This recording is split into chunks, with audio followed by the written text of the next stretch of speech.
राशिद भाई की गल है? अल्लाह का शुक्र, सुनाओ तुम ठीक हो? अल्हम्दुलिल्लाह बिल्कुल ठीक ठाक। आओ बवो। एक मेरे ज़हन दे विच एक सवाल है, अज ओहदा जवाब ते दिओ। दसो, हुक्म करो। राशिद भाई मैं एक गल सोच रहा हाँ, लेकिन अपना अपने बारे बंदा अपने दिमाग के मुताबिक ही सोच सकता है, जारी सही बात है ना? तुसीं अज मैनू एक गल दसो कि जिंदगी दे विच, इंसान की जिंदगी दे विच रिश्तियां की की अहमियत है? जिहड़े रिश्ते हुंदे ने अपने, हाँ जी, हाँ जी, रिश्ते तुसीं समझदे ही हो, बिल्कुल। खासकर मैं रिश्ते समझना खूनी ब्लड रिलेशन जिन्होंने कहा जाता है, उन्हां दे बारे तुहाडी की राय है? ਇਹ सवाल करन नूं तो बड़ा सिंपल है, लेकिन जारी बात है, बंदा अपनी जिंदगी दे विच बहुत सारे लम्हात इंज दे हुंदे ने जी जी, ते बंदा फिर ही समझदा या सिखदा। बिल्कुल ठीक है। मैं तुहानूं पता है कि 7-8 साल बाहर रहा सऊदीया। जी जी बिल्कुल, हाँ जी गल। मेरा बहुत अच्छा दोस्त सी सऊदी, बड़ा अच्छा टाइम गुजरिया ਉਹਦੇ ਨਾਲ मेरा, अज भी मेरी ਉਹਦੇ ਨਾਲ गलबात हुंदी है। ठीक है, मतलब कि मेरे ਉਹਦੇ ਨਾਲ फैमिली रिलेशन ने। ठीक है।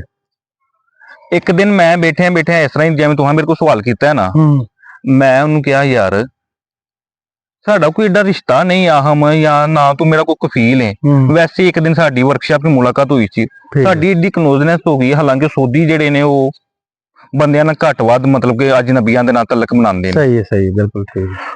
तू अक्सर टाइम कढ के मेरे कोल आ जाना, ठीक है, ते मैनूं मिलना भी है, मेरे वास्ते कुछ खाण पीण वास्ते भी लैके आउणा वे जी ठीक। तो वजह की है? उन्हें फिर मैनू एक गल सुनाई, वाकया सुनाया।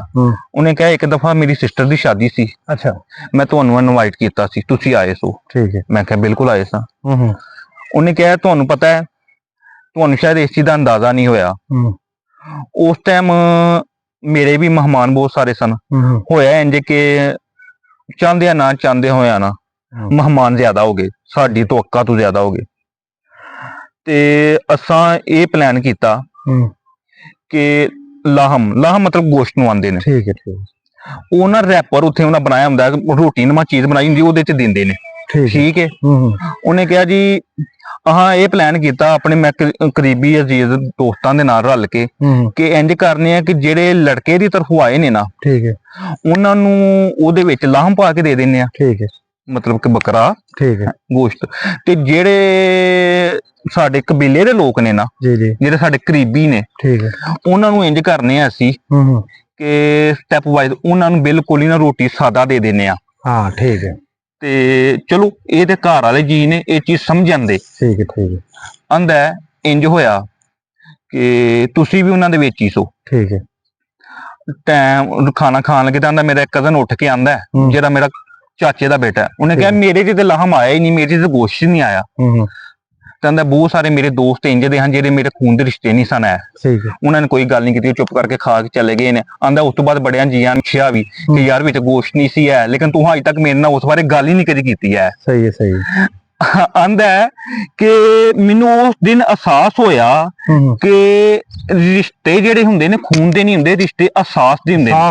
हालांकि उस बंदे नूं, उस दोस्त नूं मैं उस कैटेगरी च रखिया है कि ये अपना घर दा बंदा, इहनूं अगर ना भी मिले तो कोई प्रॉब्लम नहीं है। बिल्कुल बिल्कुल सही है। आंदा उस दिन मैनूं पता चलिया, आंदा उस तो बाद मेरी तुहाडे नाल क्लोजनेस वधी है, एक करीबी रिश्ता बनिया वे कि यार असल रिश्ता ते इहो ही है जिन्हें मैनूं समझिया है, जिन्हें समझिया, जिन्हें एहसास कीता। मेरा तुहानूं इस चीज समझ लगी है कि कदी भी खून दे रिश्ते नहीं हुंदे, रिश्ते एहसास दे हुंदे ने, रिश्ते प्यार दे हुंदे ने, ते रिश्ते वो हुंदे ने कि जेहड़े मुश्किल टाइम ते बंदा एक दूसरे नूं समझदा है ते एक दूसरे दा साथ दिंदा। माशाअल्लाह, क्या बात है, क्या बात है, बड़ा अच्छा लगा। चलो अरबी ने बड़ी अच्छी मिसाल तुहानूं दित्ती है, ते बिल्कुल मेरा भी काफी हद तक इस चीज ते यकीन है कि रिश्ते हुंदे ने एहसास दे। बिल्कुल, यानी कि तुसीं किसी दी इज्जत करो, किसी दे चंगे माड़े दा ख्याल करो। हाँ जी। ते ਉਹਦੇ ਬਾਰੇ ਤੁਹਾਨੂੰ ਖਬਰ ਵੀ ਹੋਣੀ ਚਾਹੀਦੀ, ਜਿਹੜਾ ਤੁਹਾਡਾ ਰਿਸ਼ਤਾ ਉਹਦੇ ਬਾਰੇ ਤੁਹਾਨੂੰ ਖਬਰ ਹੋਣੀ ਚਾਹੀਦੀ ਹੈ। ਸਹੀ ਬਾਤ। ਤੇ ਯਾਨੀ ਖਬਰ ਤੋਂ ਮੁਰਾਦ ਕਿ ਅਹਿਸਾਸ ਹੋਣਾ ਚਾਹੀਦਾ ਤੁਹਾਡੇ ਦਿਲ ਵਿੱਚ। ਤੇ ਮਾਸ਼ਾਅੱਲਾ ਬੜਾ ਚੰਗਾ ਲੱਗਾ, ਥੈਂਕ ਯੂ ਬ੍ਰਦਰ। ਤੇ ਤੁਹਾਡੇ ਖਿਆਲਾਤ ਦਾ ਜਿਹੜਾ ਨਾ ਮੈਂ ਇਸ ਚੀਜ਼ ਤੇ ਮੁਤਮਿਨ ਵੀ ਹਾਂ। ਠੀਕ ਹੋ ਗਿਆ, ਸ਼ੁਕਰੀਆ ਬ੍ਰਦਰ।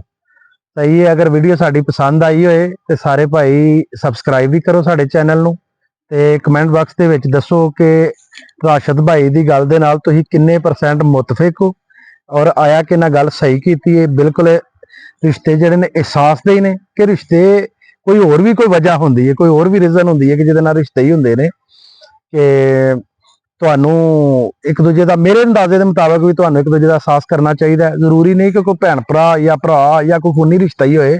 ਮੇਰੇ ਹਿਸਾਬ ਨਾਲ ਤਾਂ ਤੁਹਾਨੂੰ ਅਹਿਸਾਸ ਕਰਨਾ ਚਾਹੀਦਾ ਇੱਕ ਦੂਸਰੇ ਦਾ, ਔਰ ਇਹ ਰਿਸ਼ਤੇ ਨੇ, ਇਹਨਾਂ ਚੀਜ਼ਾਂ ਦਾ ਨਾ ਹੀ ਰਿਸ਼ਤਾ ਹੈ।